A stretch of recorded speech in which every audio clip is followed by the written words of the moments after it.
When we think of the severe judgment of God, we think of it falling on places like Sodom and Gomorrah, and rightly so, or Tyre and Sidon, and rightly so. These were wicked cities, violent, immoral, perverted places. And the Lord destroyed them. The Lord destroyed Sodom and Gomorrah with fire from heaven. It was a terrible end.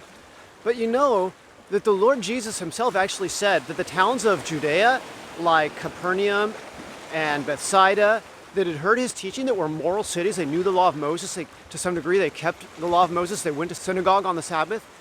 He said the worst judgment of all was not going to be for places like Sodom and Gomorrah. It was actually going to be for places that heard him preach, for places that saw his miracles, for places that knew his word and yet didn't obey it, or only obeyed it half-heartedly, or only obeyed it lukewarmly. And so often we think because we hear the word a lot, we've heard a lot of preaching, that we're in a better state. I'm sorry, no, that's not the case. In fact, worse judgment is reserved for those that know the word but don't do it. They're hearers of the word only. They're like men that look in a mirror. They see what they look like and then walk away and forget what they looked like.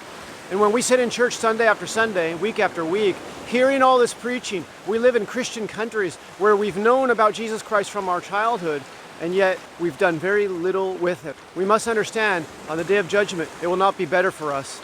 It will be far worse.